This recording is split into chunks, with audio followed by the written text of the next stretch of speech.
Welcome back to Talkin Baseball. We may have baseball coming. We're as close as ever. We're nearly there. I think we're excited. Let's do it.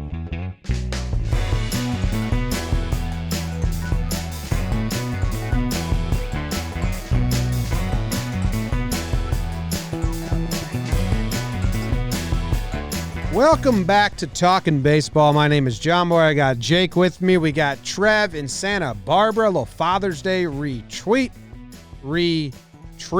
Twitter on the brain at all times.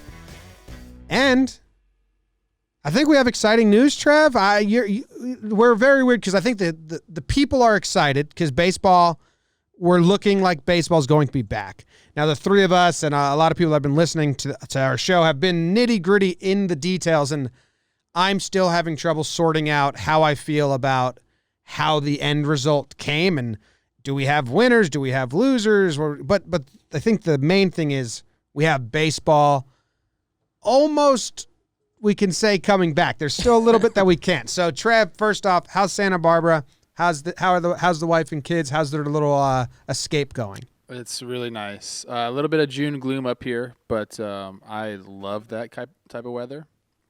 So it's been a great time. I've been following along with all the baseball news. Clearly, the road taken to get here was an absolute shit show, for lack of a better term, and that's the best way to describe what's happened. But here we are, basically adhering to an agreement we had in March. And it is June 23rd, and we're going to start baseball using that agreement, which to me is hilarious. Not that there could have been baseball before this. Obviously, with all that's going on in COVID, I think there needed to be some time to figure all that stuff out. But as far as the negotiations and whatnot, I mean, we got to the end point, but it was a tough road to get there. I think everybody that's listened to our pod, even people who are just following casually along with baseball, are over it. They don't want to hear about labor disputes, so I'm thinking this should be our last labor dispute pod for quite some time. I hope. Yeah, hold the phone. You never really know with this crew.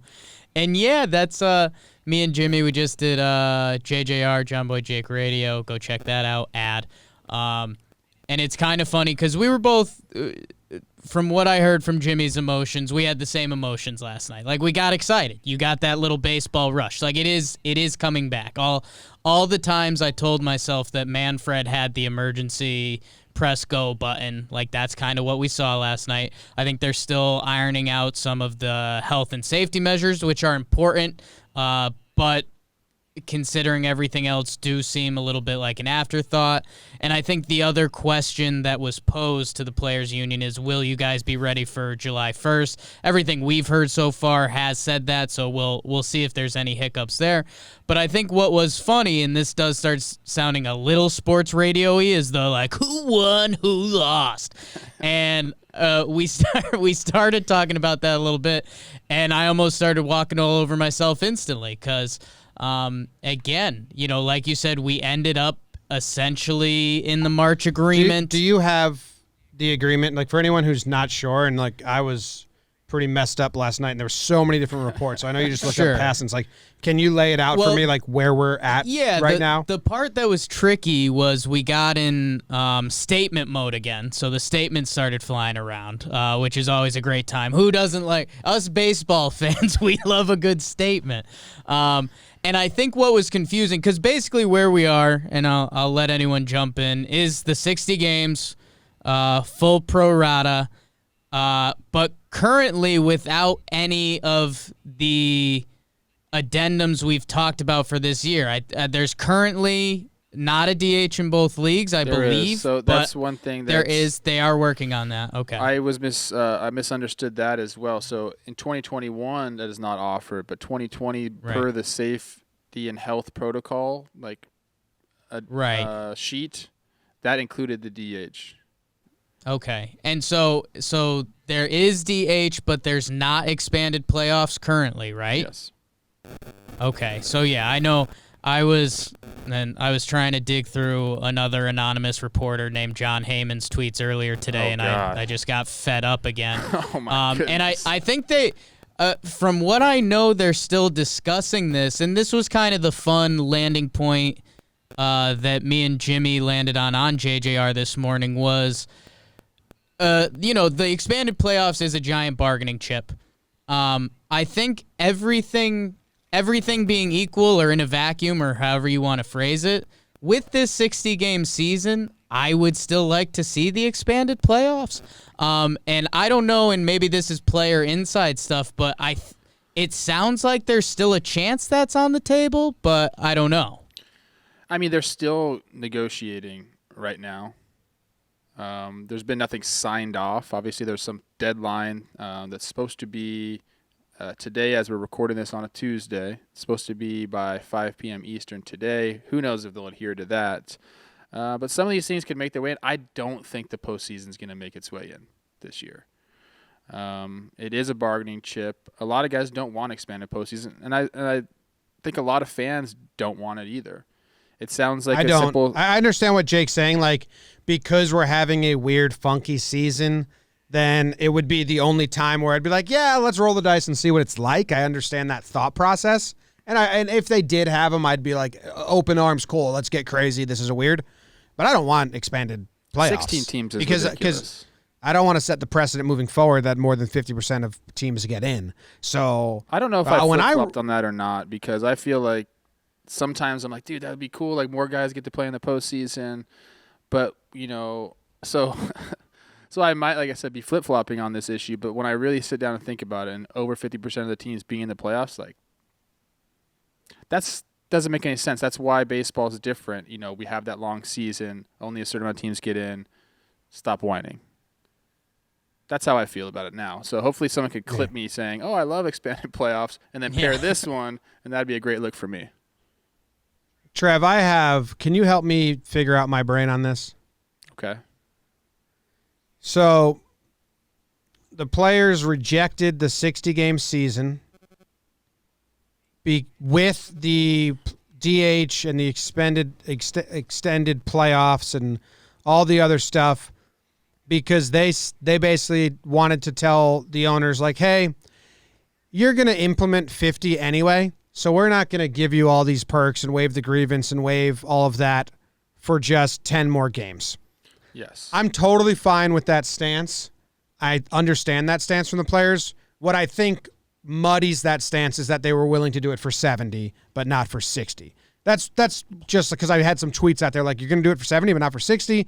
That I wish they wouldn't have done it for 70, and they just would have been firm. If you're going to implement a 50-game season without this stuff, we're not giving it to you no matter what.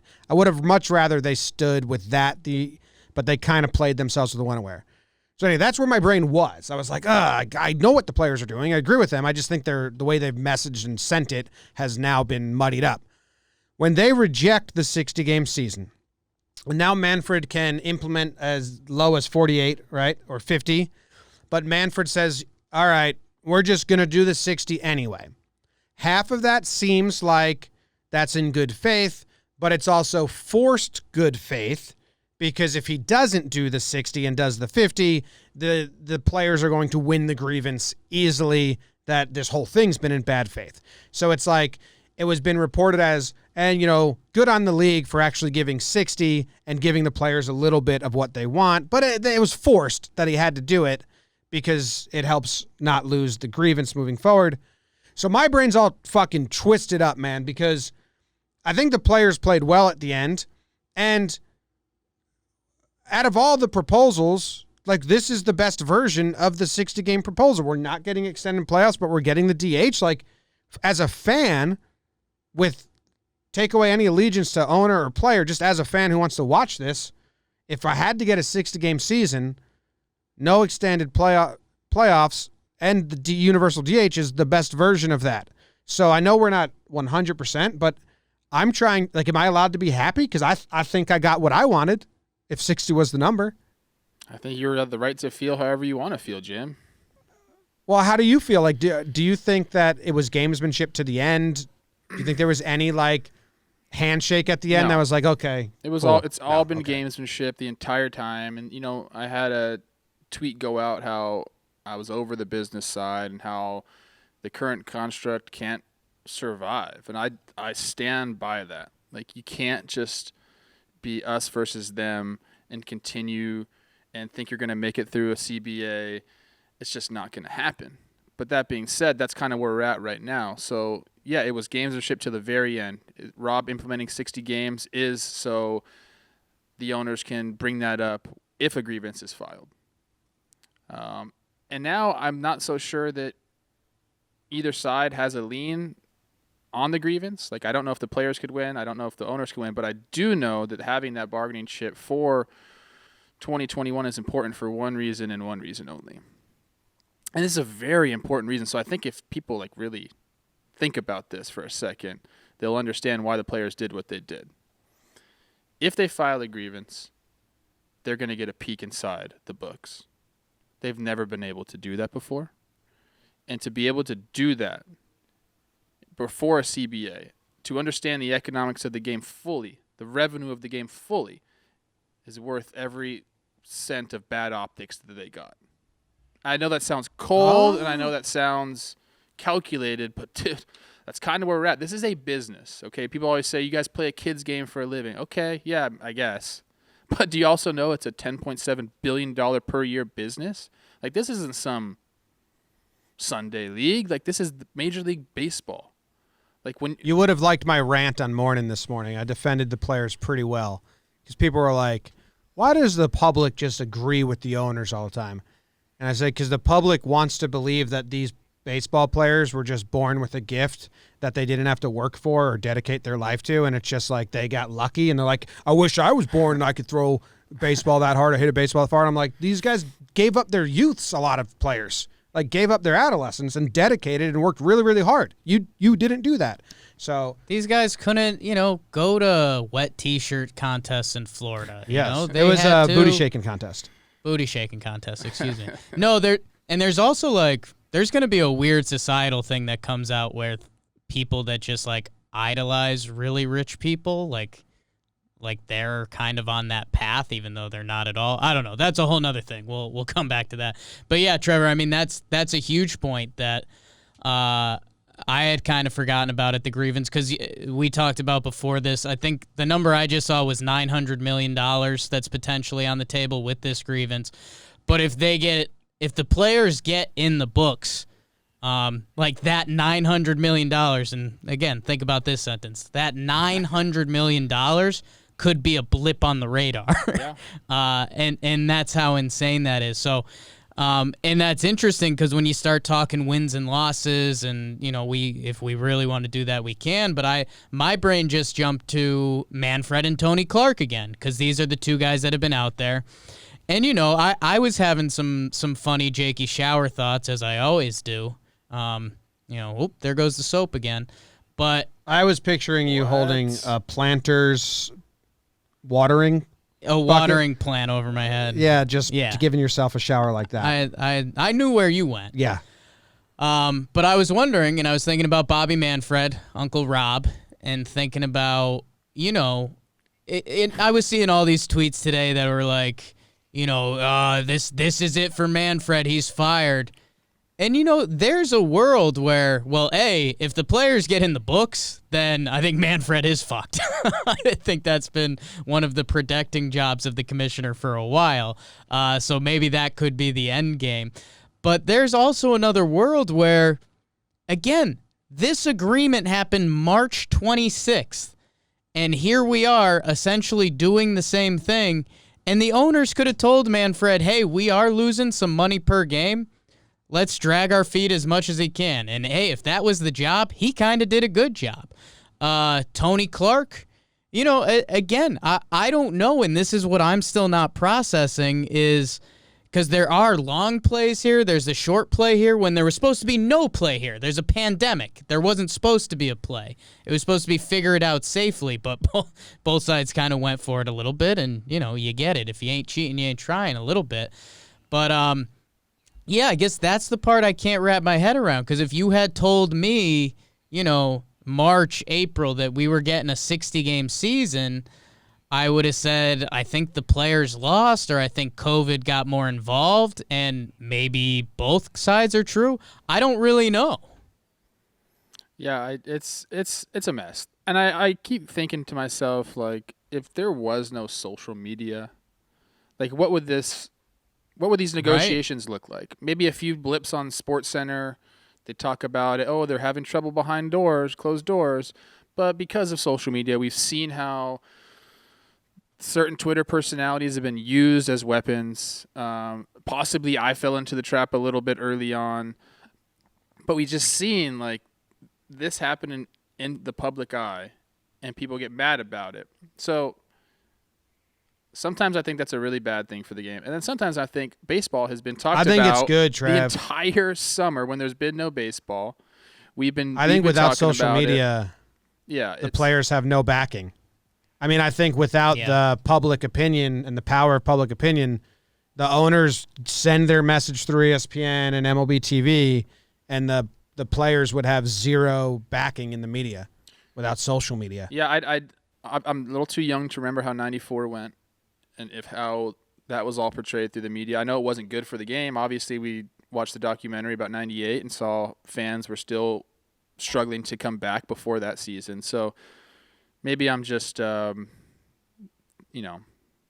seeing it the right way. But I don't know. I'm excited for baseball. There's a lot of people out there that are talking about the when and where. We kind of talked that they got their bluff called, and it was a genius play until it wasn't.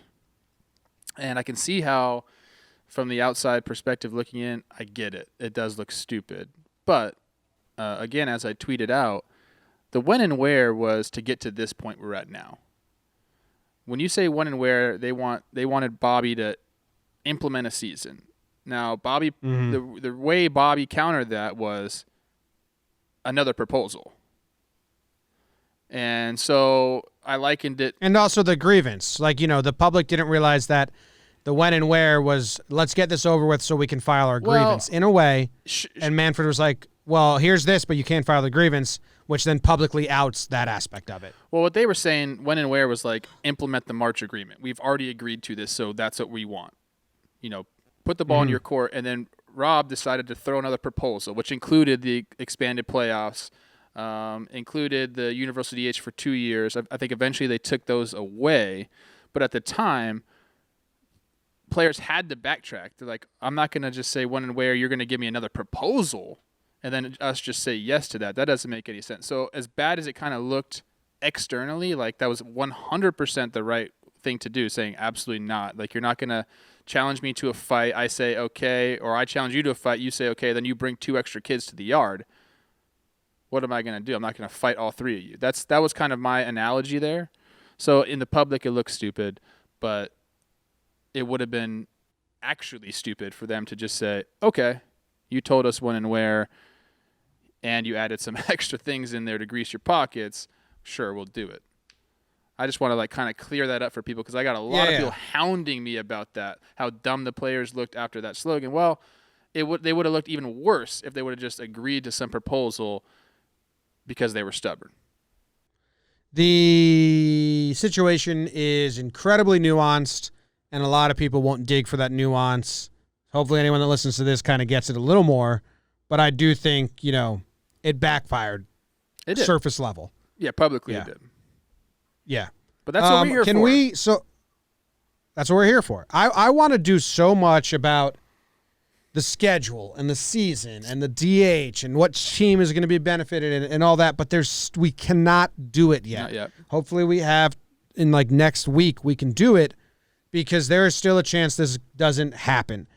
Trev, do you think players will sit out and star players will sit out? I know that they said when the union voted, there was someone reported that when the union voted, they players asked, like, hey, are we going to support guys who have situations at home and have underlying issues that sit out and publicly support them, or is this a unity, everyone needs to play situation? They didn't give us the answer. They just told us that this was a question posed in the meetings. Do you have any insight on that? Do you know, will guys sit out? I haven't heard personally. of anybody sitting out or planning to sit out. But I would assume there are going to be a few guys. I mean, that's just the nature of it. You know, there are going to be high-risk guys, you know, guys playing with pre-existing conditions or people living with people that are high risk. And if the union somehow balks at that, the players somehow balk at a guy sitting at home, I don't think that makes any sense.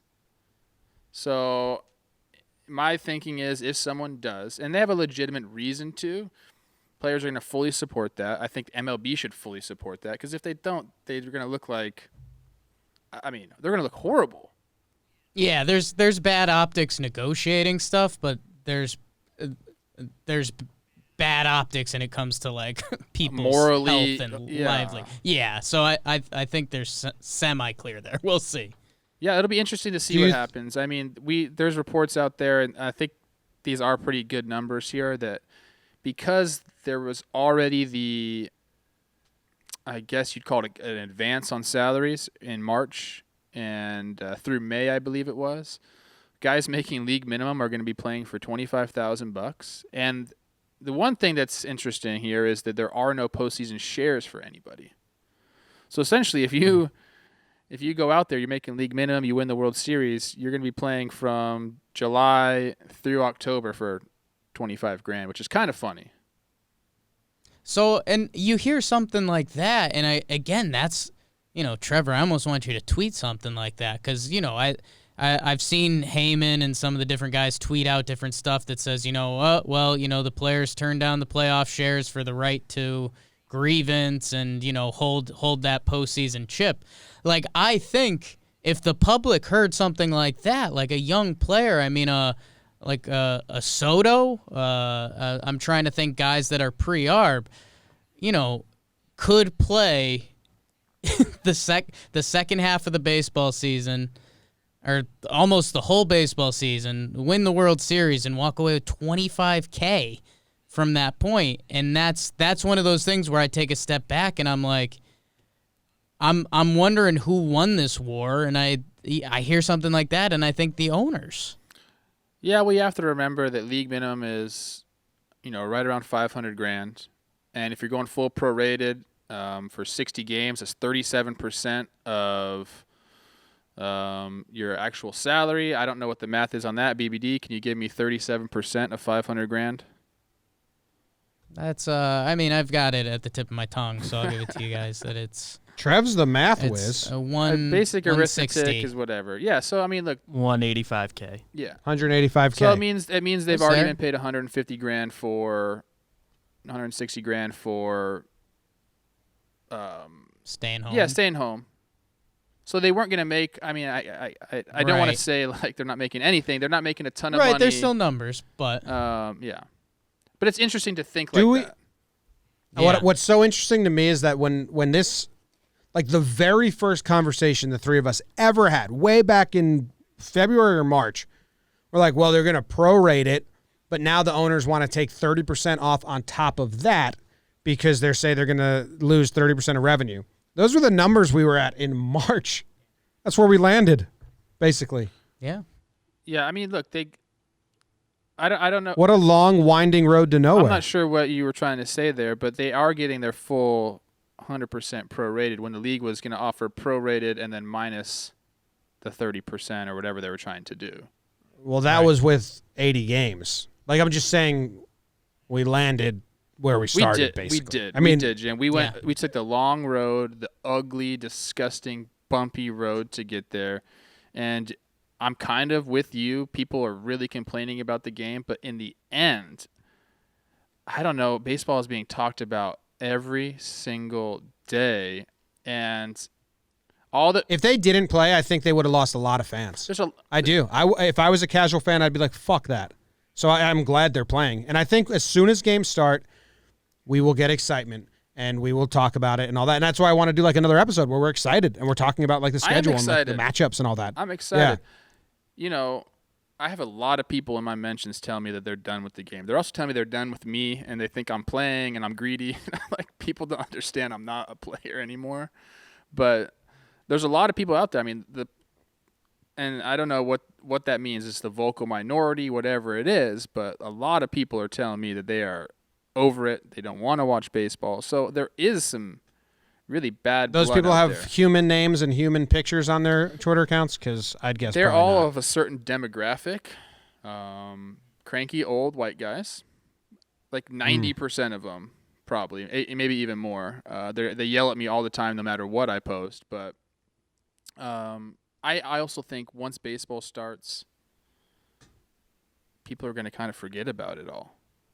Oh, yeah. It's a great distraction. And I want it on the record, too. Like Trevor just put it out there. I am also no longer a professional baseball player. People keep and telling I think Jake. people need to know that. They saw him throwing those knuckleballs in the people alleyway on the behind-the-scenes vlog. And, yeah, I started digging through tweets because what we were just saying now, I know is something I said before. And on June 1st, so what was that, 3 weeks ago?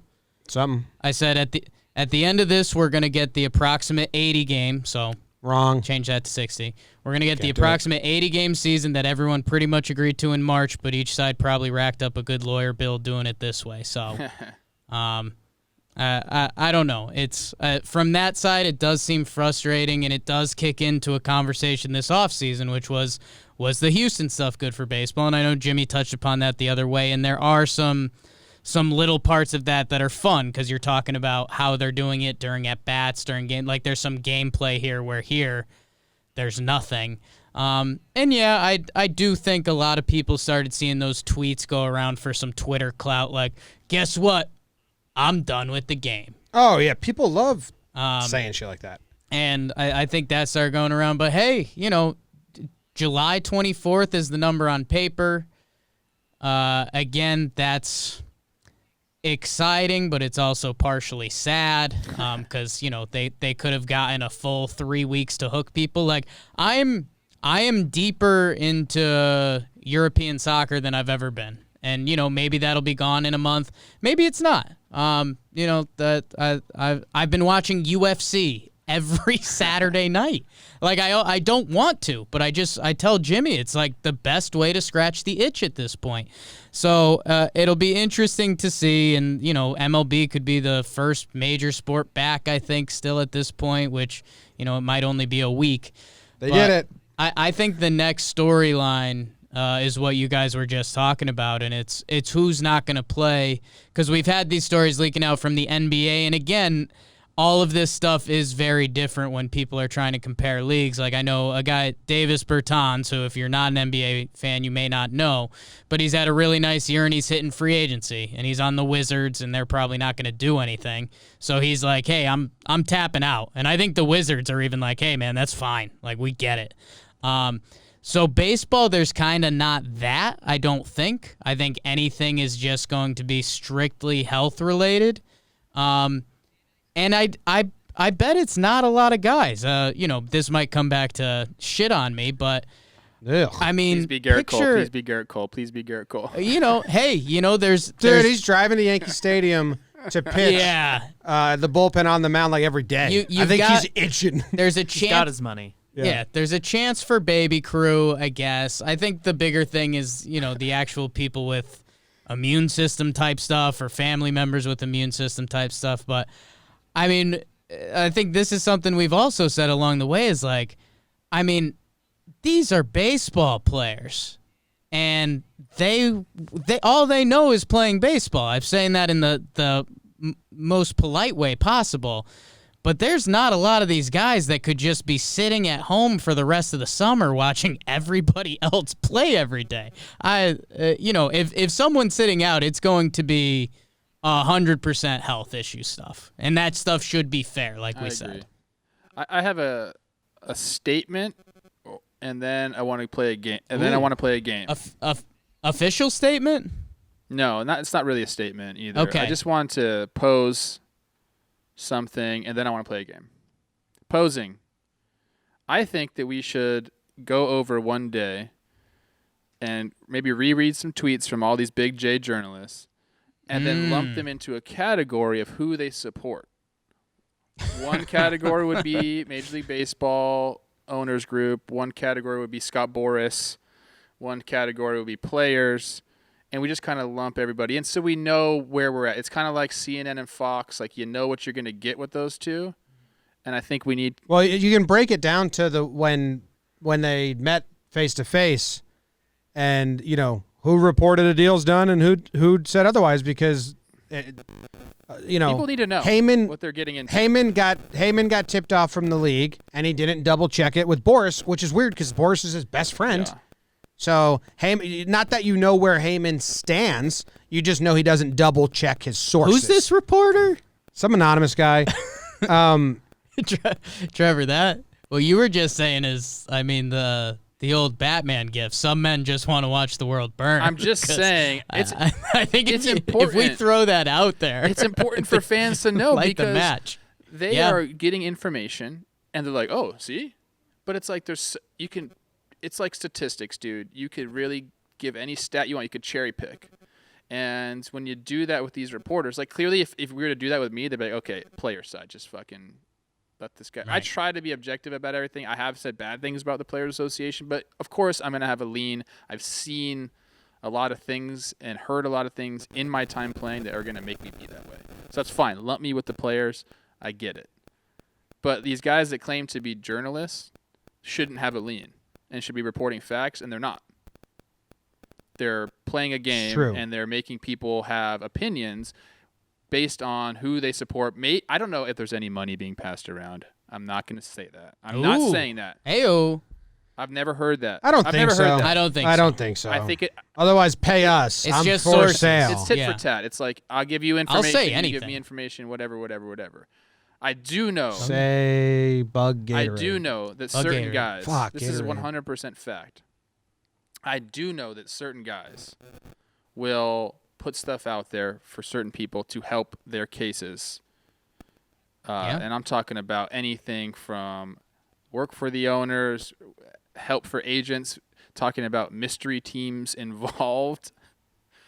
If you hear mystery teams involved, just rest assured that person's probably again, payroll. Heyman's the only person that says mystery team, so we're just talking about John Heyman. Allegedly. No, there's a lot of guys out there too, Jim. You can't just single out Heyman. He is. That's a mystery team? Well, maybe not mystery team, yeah.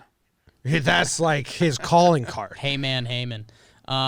No, when the documentary on this comes out, filmed by JOMBOY Media, the John Heyman saying that a deal was in hand lost the players, I'd say, 95% of the goodwill they built up, which is insane. And that's the power of the media that you're talking about. And, yeah, I guess the categories are what? It's the league, Boris, the players, and just sucks, and it's me and Bob Nightingale. You and Bob Well, speaking of Heyman, he said that they are going to do the extra inning rule with a runner on second to start extras. I hate the rule, and I hate the way it changes the game. It ruins the game. World Baseball Classic did it. It was brutal. It turns into a bunting competition. But that's actually hilarious because nobody knows how to fucking bunt anymore. So I'm all about it. That rule sucks. It's going to be shitty to watch. I'd almost rather them say there's just going to be ties in these 60 games than do that. Because I understand these guys are playing a ton of games in a short with only a 3-week spring training, and there's health risks and there's a lot going on. So I understand not wanting extra inning games. I would say a tie after 11 innings is what I would do instead of this. But I played a ton of baseball in my life, Jim, and in youth baseball, the runner on second extra innings thing is something. And I swear, it doesn't speed up anything. In my opinion. They did it in the World Baseball Classic, Trev, and it was brutal. It was like, okay, first batter bunts him to third. Second batter tries to hit one to the right side on a grounder. You score a run. And then if they don't do that, the next – it's just a way different strategy. Sometimes I feel like in this instance, it's the team that's – the visiting team, whoever is up first will not bunt. They'll try to score 2 runs. And then what happens is if – they don't get any runs, then the home team will be bunting and whatever. I think it's stupid. Ties I'm okay for. I'm not okay for ties, but if we're looking to speed things up and not get people hurt throughout the season, I'd rather just have a tie than a stupid runner on second rule. Same. Sounds like a Little League baseball. It just gets really tricky, though, because, again, without the expanded playoff format, which I kind of want to ask you one more question about that before your game. But man, I mean, if you threw ties into this mix this year, like you could have some ugly win percentage entries into the playoff type situations that would make this season seem like more of a farce. Can I ask BBD to look up some info? Weird. BBD, can you look up how many games went to extra innings last year? Extra inning games 2019. Because that'd be interesting to see what percentage we're looking at. You know, there's like 15,000 games played, or not? That's not right. Do you think there is any Hail Mary for the expanded playoffs this year? Just for this one-off year, like what they'd have to offer the players a percentage and blah blah blah. Like, there's a possibility. I'm not going to say there's not a possibility, especially since I went back and kind of saw that there will be no postseason shares. Right. I think, and I've said this before on this show, those aren't just for the players. Like the players share those with team employees, and for those to be gone, I think really sucks. So like if it doesn't happen, like the team should step up and do that. It's ridiculous that the players do it anyway. Like, dude, this says that. And this says in 2018 there were 475 extra inning games by July 1st. By July 1st? Yeah. Oh, so it's a lot. I thought it was less. I was going to say it's a lot because when I was scouring last year for like extra inning walk-offs and breakdowns, there's like almost every day there's an extra inning game. What's the percentage though on games? I'm just curious. How many games do we play a year? So it's 30 teams and everyone plays 162. So, but then that's cut in half because each team plays each other. So 15 times 162. 15 times 100, and then you divide. And then you're gonna so each the league team, average as it sits today, May 30th, at 4.9 extra inning games per team. Five per team per year. That's nothing. Does that make sense? It's like just under 9% of all games go to extras. That's way more than 10%. I thought. Sounds like the right number. Each team has played roughly 51 to 55 games this far, going by average about 10% of each team's games have gone to extra innings. 10%. Look at that. That's a lot. Look at Fax Pod. Okay. So that's something. I have a game I want to play.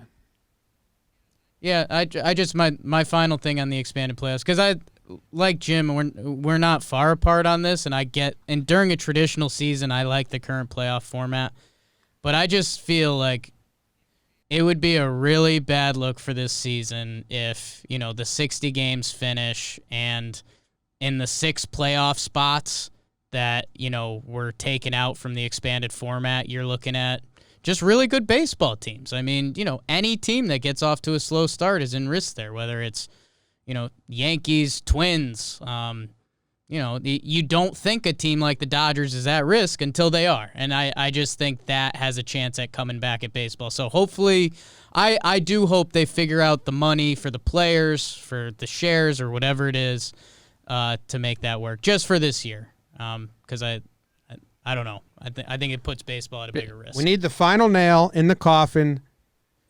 We're playing baseball. Also, we haven't talked about Corona and the second wave and all that at all. It's very likely that happens. Fauci just said that there's going to be a vaccine. It's a when, not if. Sure. And it's like, duh, Fauci. Yeah. Duh. I don't understand. You know what? I'm starting to be mean because today I thought about if someone like snapped a picture of Fauci walking around without a mask on, like how fucking crazy that would be. And I was almost starting to root for it. And every time he talks, I'm starting to get more annoyed. I don't know what that says about me because I feel bad about being annoyed. I'm kind of overseeing his name in news. Well, but Corona's real and the second wave is real and all that. People are going to be mad at us no matter what we say about this. But the information has been horrible. Like, we don't have any clear-cut information out there about what to do. I know there was masks. There's no mask. I'm a mask guy. Like, I'll wear a mask. I don't care about it. In fact, I like it because then I don't have to talk to people I don't want to talk to. And I don't even have to give that, like, smile. Like, when you pass somebody and you're like... I was telling Jimmy, I miss that, over dude. it. Great. I kind of flirt with everyone I meet. like male, female, dog, whatever, and I miss not knowing their face if You like lighting people up. I get it. I sounded like a curmudgeon, Yeah. but I like when I go to like the bodega and me and the lady pass each other and we both like get out of each other's way and look away from each other. I'm like fine with it. It's easier to live that way. But Jake is a people person. I just like flirting with everyone I've ever met in my life. Okay. And I had just Jakey Spin Zone mentioned this on JJR. That we're kind of in a mini second wave of Corona right now. And imagine if baseball had figured it out. Like, I think things kind of would have got shut down, like with all the states that are spiking right now. Gosh, I mean, I don't want Florida, to say Texas, anything about this, Arizona. 'cause people are going to be so Yeah. mean to me. We're getting tricky. But it's just Well, there's people out there that are going to say we're not taking it serious enough and we're dumb idiots. And there's other people that are going to say that, it's not real. You're taking it far too seriously. You're dumb idiots. And it's like, I don't know anything. Exactly. So. fun world. Like, All I know is I definitely have fatigue, which I think is allowed. I have Corona fatigue. nobody wants to hear For sure. 3 idiots talk about coronavirus. Let's play a game. All right, I got a game. I think we got to cover it. We got to stamp this. It's got to be official. Next episode, we got to talk about baseball, strategy, Yeah. players, pitchers, schedules. New York who's got the City. New easiest. York City announces illegal fireworks task force. Huge. Oh, That is huge. Thank God. There are fireworks by you in LA? not by me. I mean, I'm removed from LA, but I have fireworks at my house. Don't tell anybody. The man. Anyways, I want to Well, bring us down yeah. into the depths again. I don't want to be positive right now. I want to bring us down. Yes. Going down, down in an earlier round. Sugar, we're going down swinging. Mookie Betts. Okay, we're finally going to get to see him play baseball for the Dodgers. Let's say Mookie Betts goes out there, hits 300, has a fine year. Just kind of like, he's Mookie Betts. We all expect him to do that. Sure. Mookie Betts was rumored to be asking for north of $350, possibly $400 million this offseason. What do you think Mookie's contract is going to look like? I want everyone to give their guess. After this season, What was the Red Sox contract? it was something like $300 turned million, down? I believe. I think he's gonna take like a really expensive 1-year contract to play for Boston. Or maybe the Dodgers. They bring him back on a 1-year expensive deal. It would not be the way the market seems, and obviously this can change by tomorrow, and by the time it happens, it'll change drastically. But right now, the way the market seems like it's going to play out, it seems like signing a long-term deal would not be in his best interest, and doing a $30 million 1-year deal would be in his best interest, and wait for the market to fix itself. And one team will offer him a lot of money for just 1 year, I think. 30 mil, So year, I- 30 mil I- is not. Mookie Betts would not sign a 1 year, $30 million deal. I know it sounds preposterous to say that, but that number No, I better think be it'd have to be like 40. 35 to 40 would be kind of what I think for 1 year. We'll see. We'll see what the money looks like. I kind of lean that way. I lean the 1 year thing, mostly fear out of just not knowing. But I also kind of feel this way. How about what's the contract Yelich just got? A lot. I could see him getting that. What was that? 8 for 220, something like that. Yeah. And I think, so let's see, 207 for 215. I think that's what I just Googled. God, that's I could see Mookie pulling something. I could see Mookie pulling something like that off because I could see a team saying, "Hey, that's a bargain." I'm with you, Jake. I think that as scary as the free agent market's going to be this offseason, I think it's going to be more of the mid-tier guys. And there's going to be, or at least there should be, some opportunistic teams out there taking advantage of what most people would say is obviously a down year for free agents. I think somebody will step up. I don't know who. I was trying to think that before I posed the question. Who is it going to be? I don't think anyone's doing 7 years. I'm going to Ren- tell you that right now. I just don't Okay. see a 7-year deal being done. I could see him going 4 years, 180, something like that. Or that's too much. That's way too much. Maybe like a 4-year, 160, something like that. I could see that getting done.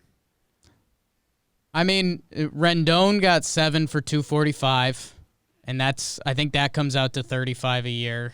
And This is pre-corona. I mean, Mookie can do that. That was pre-corona, sure. But yeah, I think it's just one of those things that it's a mind fuck that very few people can put themselves in those shoes. Like Mookie Betts, yeah, you could bet on yourself for a year and play for 1 for 35 and see what happens. But if you've got 245, life's over. Like you're set. And I mean, a lot of people I know you're set with 1 year 38 too, but it's a lot more money. So someone's got to do it, right? Who knows? That's the man. thing. I think in these uncertain times, there are going to be teams that sit out, and then there are teams that are going to be opportunistic. I feel like the Reds were really opportunistic this offseason and going out and signing a bunch of guys when other teams weren't. The Twins did that a couple of years ago, or they did it also this year with Josh Donaldson. I think those teams are smart. The teams that their windows are now, like they got to be opportunistic in this market. Yeah. We'll see. It's going to be very interesting to see how he plays, and will how he plays factor into that at all. Obviously, injury is a huge risk. It's 2 months of baseball. Make some business decisions, Mookie. Don't go all out for the Dodgers this year. Hey. Who cares? Take it easy. Didn't Ken Griffey at the end of his career say, like, I'm not diving anymore? Well, what? Kind of over the diving Something thing? As soon as he like gets that. the bag, which I mean, he kind of already has the bag, but once he gets like the bag, like he should be diving and going all out. That's the whole.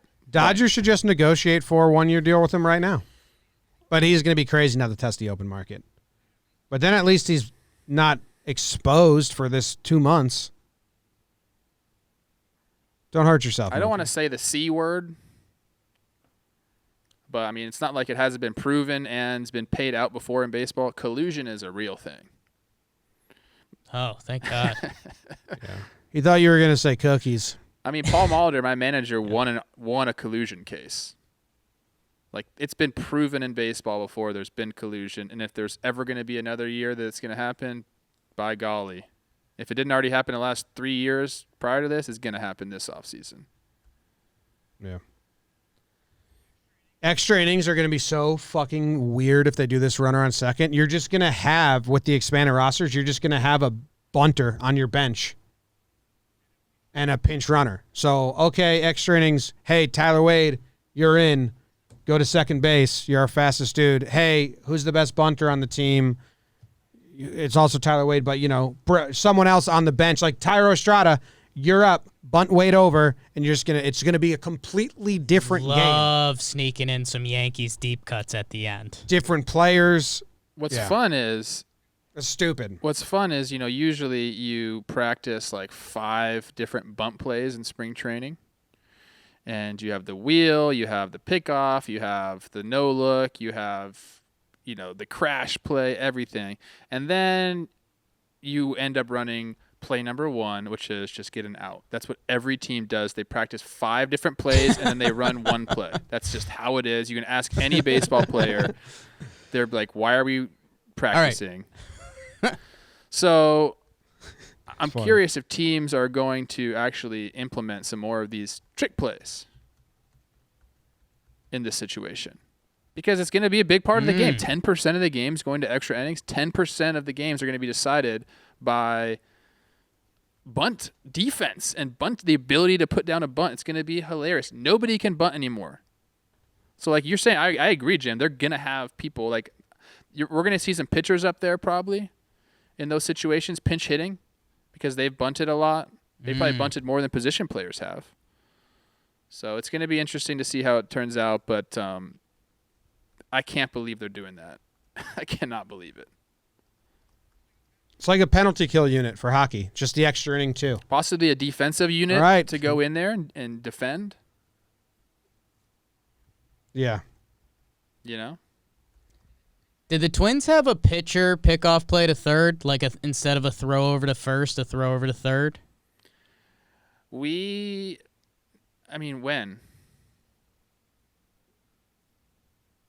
What are you talking about? Like, I don't know, the runner's taking a big lead off of third base, and Oda Rizzi, instead of throwing home, you run to third, he throws to you, little pickoff play. No, but I tried to implement this, and I think it does work. Obviously, there's no first to third move anymore, or third to first move anymore. They've banned that rule. But I had a play if it was runners on first and third, full count, 2 outs. Runner from first is going to be taking off. I had a play if you didn't want to pitch to that guy at home plate, say whoever's up, Mike Trout's in the box. We had a play where guy would lift his leg. He'd actually pick off to third base because you can still do that. But he'd try to just aim it at my chest, not trying to pick the guy off, but then me taking that ball, trying to relay it back to second base and get that guy in a pickle and get out of it. Because obviously the guy from first is going to take off. And then it just becomes, can you handle the ball? Can you run a rundown? And a lot of times that's a better situation than pitching to that guy at the plate. So we tried that a few times, but a straight pickoff to third base is very, very rare. I don't know anybody that's done that. I'm trying to bring it back. I think baseball's ready. It's tough. It's a tough job because a third baseman is not on the bag. So then it's a pass pattern. You know what I'm talking about? Yeah. Oh yeah. Oh, I know Mahomes. Pitchers are terrified of all of this shit too. So yeah, that's true. You have to have like the right guy in the mound. And they believe in their self to get outs and things like that, and that's not how I've ever felt about myself. Oh, fan of the gimmicks. All right, I mean, that's the show. Hopefully that we get this signed, sealed, and delivered. Trevor Plouffe live from the bar in Santa Barbara, California. Thanks, guys. I'm working on my vacation. Enjoy the rest of your trip. To know that. Working on vacation. Fans. Noted in the book. Cool. Playing the music. Only Trev can hear it. But that's not it. Thanks. That's not it. That's wrong tidbits. music. That's the wrong music. Tidbits. I liked it though. Here we go. I couldn't hear it. Right music. You gotta fix that. It's coming. Bouncing. We're saying goodbye. We're having fun. It's hot in here. Go baseball. Jake sucks.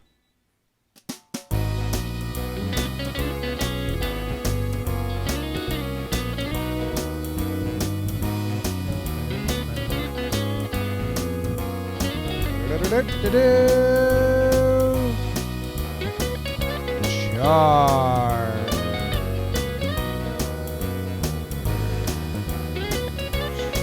And the music ends.